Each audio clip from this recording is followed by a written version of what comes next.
The performance in movie 2 was really good, and I didn't know there was going to be a Knuckles like theatrical, or not a theatrical, Knuckles television show until I heard the official announcement. So I was a bit surprised as well. Jim Carrey's Eggman did a great job making a really appealing Eggman character, Dr. Robotnik character in the movie. So Sonic is a really kind of bright, positive hero. He's like a true hero. He's going to go and save the world to save the world. But Shadow is more of a dark hero. And, he will save the world, but he's also kind of fighting for other things. He's had a real tragic past. I destroyed you once. I will do it again. No more mistakes. We'll finish this here and now. I suppose the main thing to start with is Sonic and Shadow, the game that is here at Gamescom. Why bring this game back now, and what's kind of exciting about bringing it back at this moment?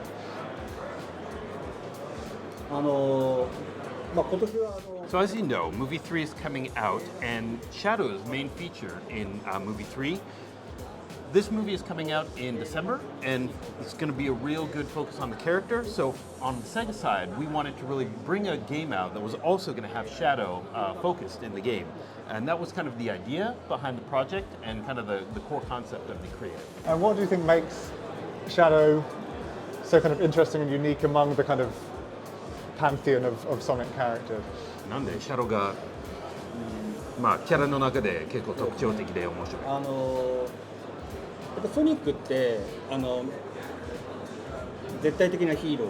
So Sonic is a really kind of bright, positive hero. He's like a true hero. He's going to go and save the world to save the world. But Shadow is more of a dark hero.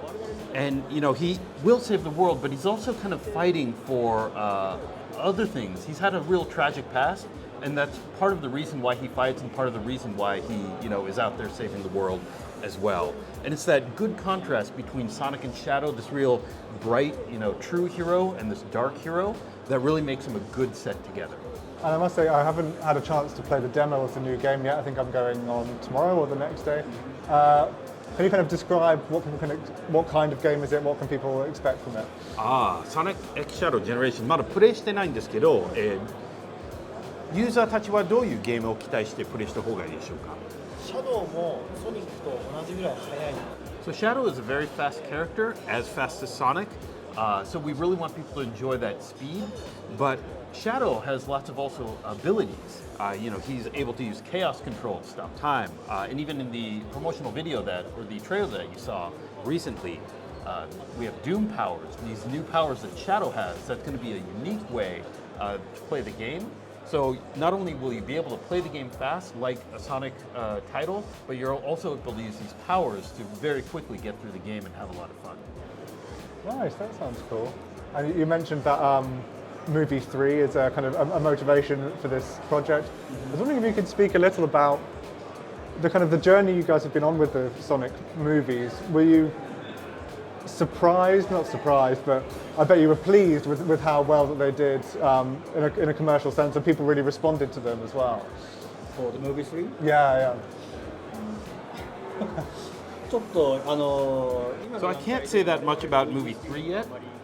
I was part of the creative team working with the filmmakers on movie 3, but I really want people to hopefully enjoy movie 3. Movie 1 was really great. Movie 2 took it to the next level, and I think movie 3 is going to further expand upon all the greatness that the teams have been working on the movie have really executed on. So really excited for movie 3 to come out. I hope everyone goes and watches it in theaters and has a great time. I was also thinking about movie 1 and movie 2. What was it like to kind of see the level of success that they have? It must have been amazing. そうです。だから最初はやっぱりムービー So for movie 1 especially, it was taking a video game character and then putting that video game character in the real world. And we weren't sure how people were going to react to that. So I was a little bit nervous when movie 1 came out to see if people would like it or if there'd be comments about it. And to our surprise, people really, really liked movie 1 and built upon that for movie 2, and we're even going beyond that for movie 3. So for the Sonic brand, the movies have been really positive, and the fan reaction has been really positive. So we see it as a really good, positive thing for our character. Definitely. And is it a challenge with kind of the different sides of the business, like the movie side and the game side, to try and align things in this way that you can have a shadow game coming out at the right time? You don't see that many games and movies kind of coming out at the same time anymore like you used to. そうですね。だからまさに今回の So yes, it's very challenging. For movie 1 and movie 2, we weren't able to really bring a title to market at the same time that the movies were launching. That would be a good match. But this is what we're able to do for movie 3. We do have, with Sonic X Shadow Generations, a game that does focus on the story of Shadow. We get into the character in a similar way that we're going to have Shadow featured in the movie. And being able to release it at the same time is something that we haven't been able to do until now.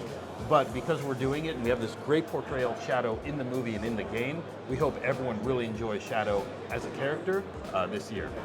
Definitely. It's nice to see things kind of coming together like that.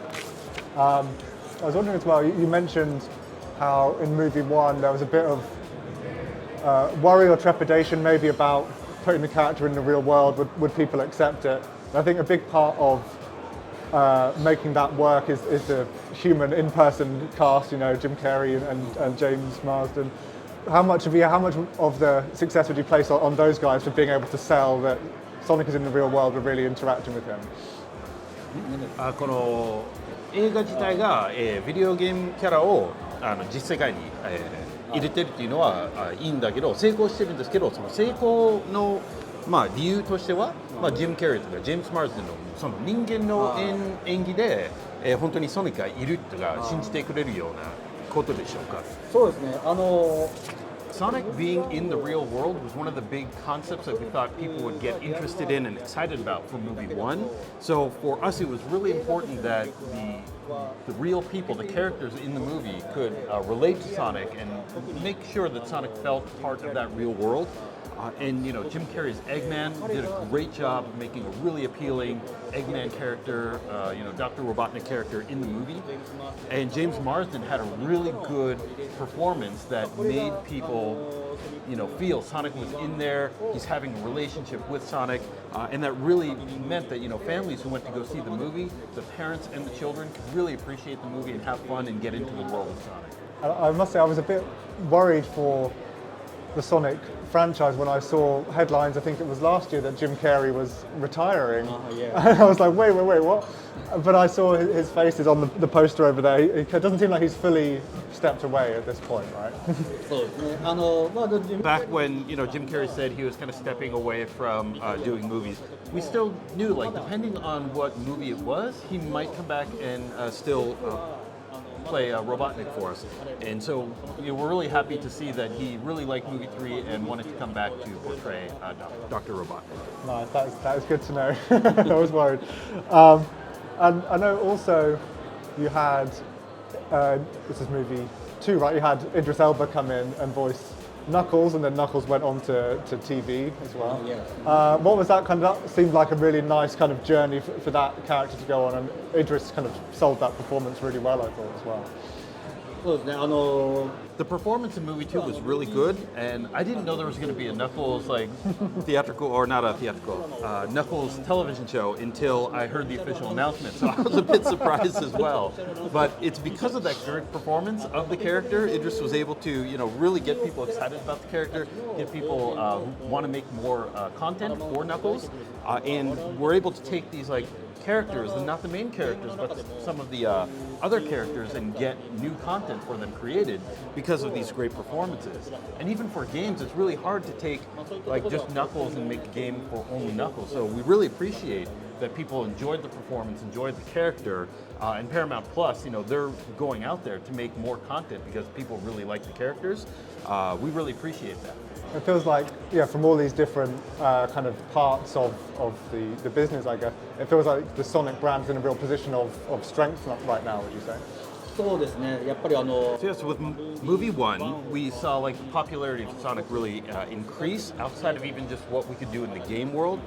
We also have Sonic Prime, the animation on Netflix, and all these pieces of content are reaching out to people outside of the traditional video game person, and we're able to really expand the Sonic brand and the popularity of the characters into the worldwide audience because of all this additional content we're making. So we really appreciate, from a brand strength perspective, being able to bring our characters to more people worldwide. And I felt like with, I forget the name of it, the Sonic Murder Mystery game that came out last year. That seemed like a nice example of you guys are open to kind of trying new things, seeing what other avenues you can go down, right? そうですね、あれはソーシャル Yeah, that game was actually a concept that was thought of by our social team. Because making games is a very costly, very time-consuming process. If we're going to bring something out, charge people for it, and get it manufactured. But our social team wanted to kind of challenge themselves to make something fun, make something casual, and really just have some, entertainment that they could provide for free to anyone around the world. And they were, we were a little bit nervous in the beginning. We weren't sure how people would like the content, or if they would like the content, or what their reaction would be. But they took up the challenge, they made something, they released it, and people really liked it. So being able to maybe, challenge ourselves and try to get new content out there in new ways is something we'd like to do moving forward as well.